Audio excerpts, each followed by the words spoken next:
Every other comment is, you just hate black people.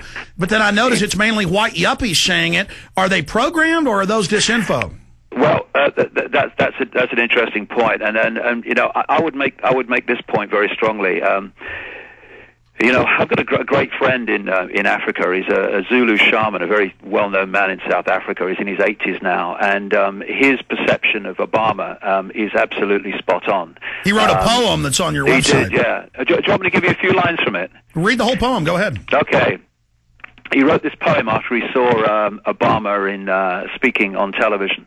An actor walks upon the floodlit stage of life, wearing a mask of an angel beneath a demon's gown, pretends smiles upon the crowded hall of life, holding out hope as bright as it is false. Son of a woman in whose veins flows the blood of ancient Ireland and dark Africa's plains, you are Obama, nicknamed the Standing King. You are Barack, O son born to deceive. The suffering hordes of Africa look up to you. See a black savior where naught but a Judas strides. An entrapper of nations, bringer of dismal war. Behind the robes and the nylon wings of hope, oh, may those who look up to you see you as you are. May those who hope in you behold you as you are. A prince deceitful to bring down Africa's shrines. A siren who leads Africa's ships onto rocks of obliteration. Your rule, my lord, will not be one of peace. Your reign, my king, will not be one of smiles. And so it goes on. And some of the people that are going to be most disappointed about the reign of Barack Obama are going to be the black people of America, because he's got a different color skin doesn't mean that he has their best interests at heart. Well, David, the first thing he's doing is massively increasing and even the Huffington Post, liberals are reporting this, massive forced abortion eugenics funding in Africa, the Bill and Melinda Gates Foundation. Yeah. I mean, he is going after them. Brzezinski's agenda for Africa is absolutely grotesque, and that's what Credo Mutwa is pointing out here, what the agenda for Africa is. But, you know, there is a black overclass in America, which Credo Mutwa describes as white people in black bodies. And that black overclass does not answer. This is the Obamas and the Jesse Jacksons and the Oprah Winfreys and the Jay-Z's. That doesn't answer in terms of its allegiance to black people in general. It answers to the white overclass, the bloodlines that run the... Stay there, David. Stay there. 70-second break. And we'll be right back with David Icke in the final hour.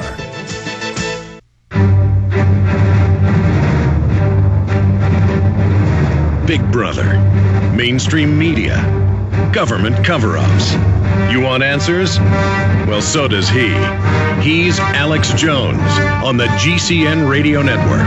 And now, live from Austin, Texas, Alex Jones. Welcome back. We are live. Got about 52 minutes left in this live broadcast. Going to your phone calls in about 8-9 minutes. Anna, David, John, Mark, and many others that are patiently holding. Before we go back to David Icke, the sponsor of the day, making this transmission possible, is survivalistseeds.com. It's all about getting back to the land. These are heirloom seeds, ladies and gentlemen, heirloom seeds.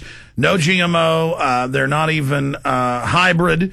These are some of these 200, 300-year-old seed varieties. Some of these came over on the Mayflower. Check out the website, survivalistseeds.com. Grow your own healthy food for just 4 pennies a day and break free of the New World Order. 15,000 heirloom seeds will provide you and your family 7 years of healthy food. Stop buying and eating the New World Order GMO food. Start growing real healthy food in your backyard. 15,000 heirloom seeds, a real food insurance policy for difficult times. Heirloom seeds are the original varieties, non-GMO, non-hybrid. The seeds date back over a century. The Mayflower bean came over on the Mayflower. Survivalistseeds.com wants you to become one of their heirloom seed farmers and sell them back your safe seeds year after year, because demand is skyrocketing for the rare heirloom seeds. The globalists are buying up a lot of the companies, the majority of them, and not allowing the public to buy them anymore. So it's harder and harder to get them, and they're building all these emergency seed bunkers. I want to ask separately, David, about the whole biological takeover, why the globalists are just feverishly cross-species, spider goats, cloned milk in stores, to the point they're having to label it now cloned or not cloned. I showed that on TV yesterday. In fact, go grab that out of the refrigerator for me, please. I want to show that again. People won't believe it. Survivalistseeds.com, folks. Be sure and check them out today.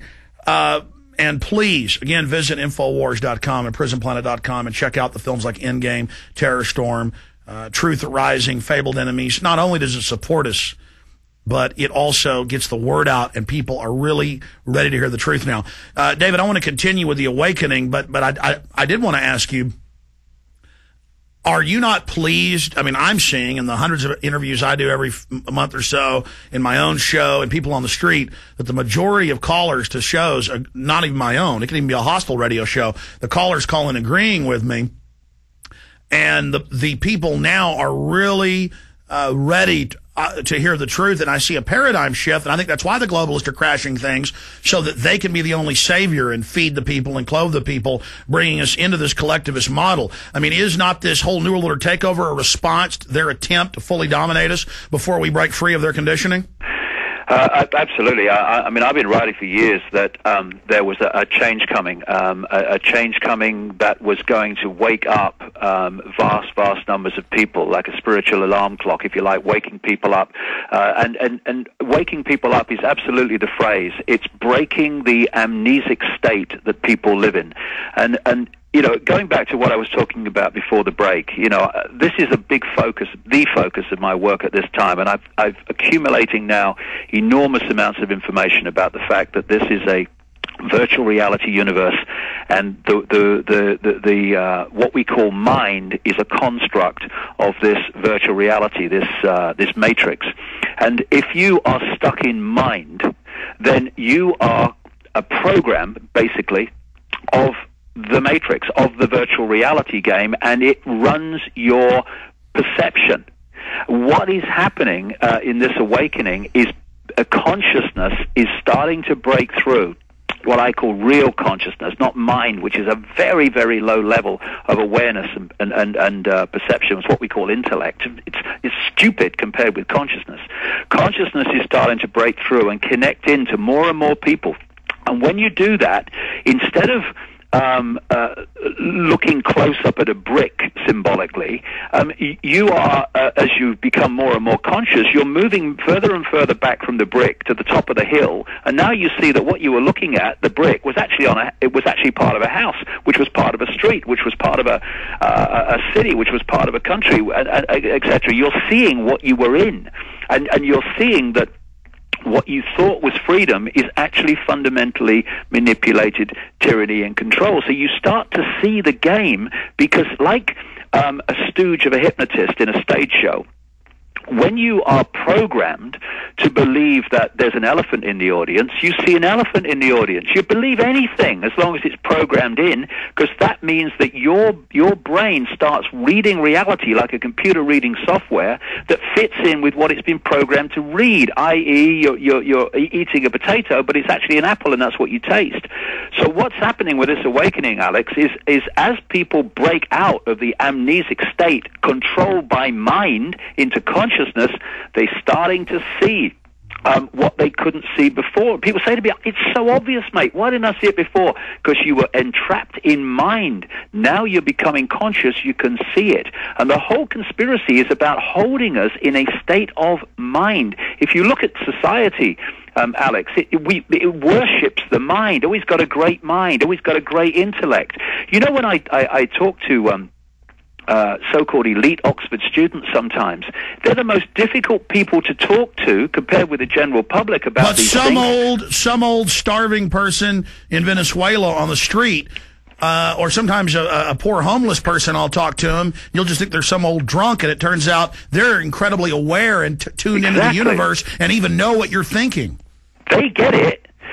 But people who have been through the system, particularly the elite ones who have been through the system to a greater level than anyone else, they're programming into mind, into intellect, which is a desperately stupid, compared with consciousness, level of awareness. Because they're so specialized. They're so specialized to be inserted into the interlocking pyramids you talk so much about.